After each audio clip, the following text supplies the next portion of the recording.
What's up, everyone? It is time for the weekend review.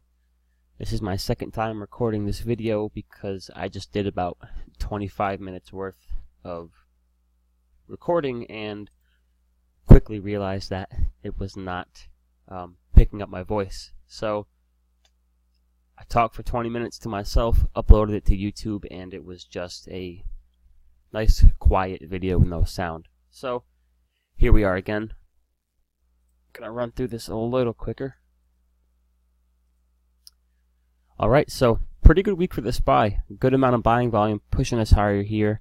From a short-term perspective, this week's price action looks nice.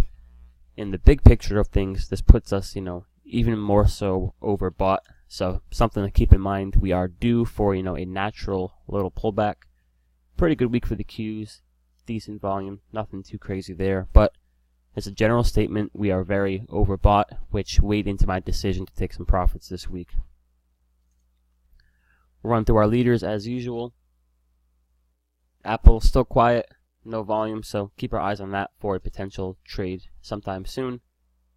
Possibly an earnings trade. Nvidia, gonna watch this the coming week, see if we can get some volume in here and get a nice little move up with the rest of the tech stocks if that continues. And same thing for Facebook. Be watching that for, a little bit more volume to come in. Not in a squeeze, so not my favorite, but we definitely want to take advantage of these tech moves right now if it's going to continue. Tesla, looking a little sloppy here. Congrats to those of you who caught this bounce right here the other day.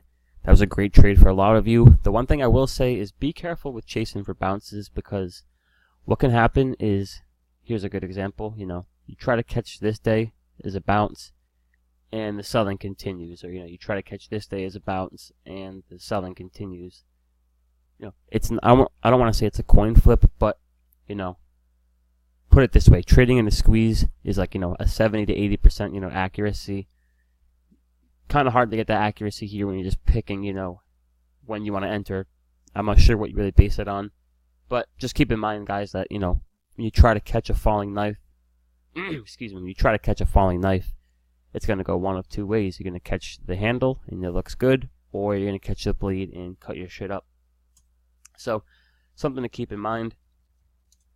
It was one hell of a week for Netflix. A lot of you guys made some really big profits in there, so congrats to all you guys. I'm proud of you.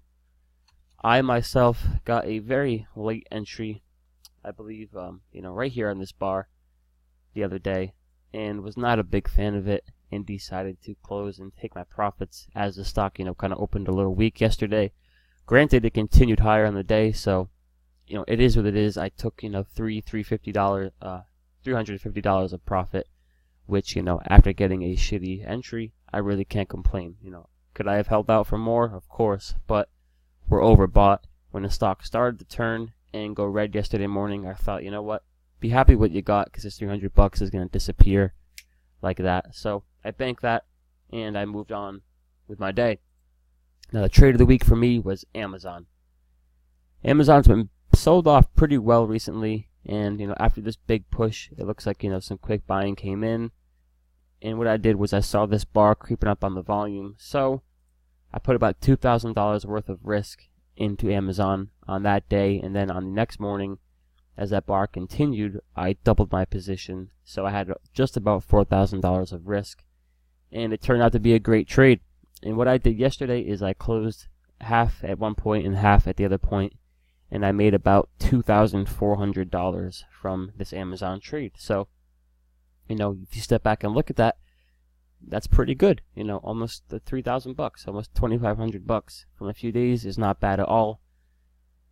There's a likelihood that this move continues into Monday. So why did I close? There's three reasons I closed this. The first is that we're very overbought right now. Overbought means that, the market technically is due for, a healthy little kind of, short-term correction. I'm not saying we're going to crash, but we do kind of need to, pump the brakes here and chill out a bit, based upon the technicals. So we are very overbought. That was the first thing. The second thing was that, this is the market of fade.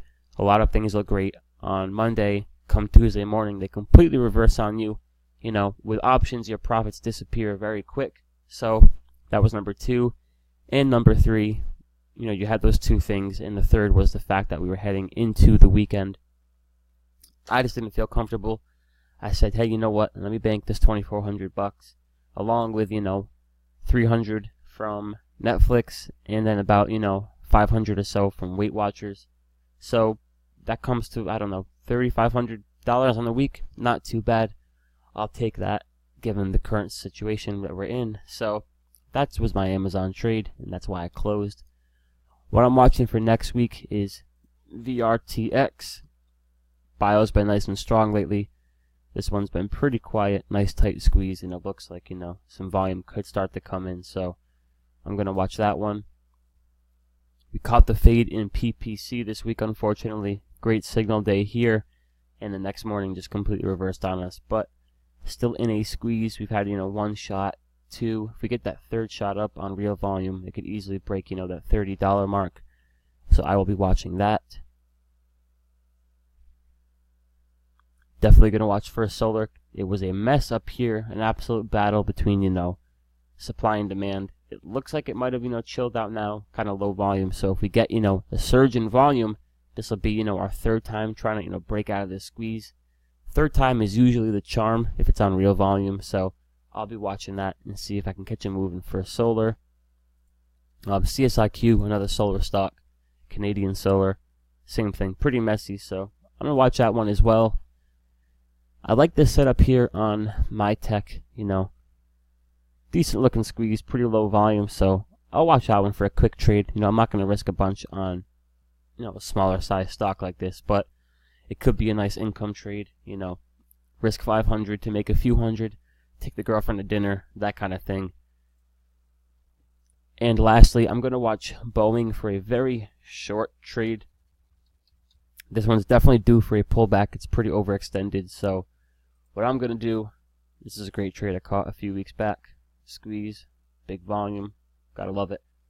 I'm going to watch this and see if, those buyers can return and give us, one little push in here to, 260, 265. I'll take profits and call it a day on that one just because it's so, extended. However, pretty big volume demand lately, so it's not out of the question that it has one more leg up. And then the other thing I'm going to watch is LL. Nice tight squeeze. Gonna have to check on when earnings are because we got to keep in mind that we are in the midst of earnings season again. But I'll watch LL. Nice squeeze. See if that volume can come on home. And I'm also going to watch AAOI. This is one to keep a very close eye on.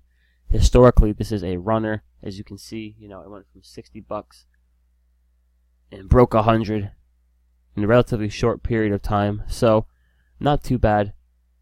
If you can catch a move like that with options, not shabby at all. You'll make some great money. So definitely going to keep my eye on AAOI. See if we can get, some volume returning, get a good squeeze. And that's about it, guys. So great job this week. We're still in some shitty market environments, but as a team, we're progressing well. We're closing some great trades left and right. I'm really proud of you guys. I'm really proud of the growth of Focus Trades so far. And let me see. Got my calendar over here. So we've been live for 1, 2, 3, 4, 5, 6. We've been live for about 7 or 8 weeks now or so.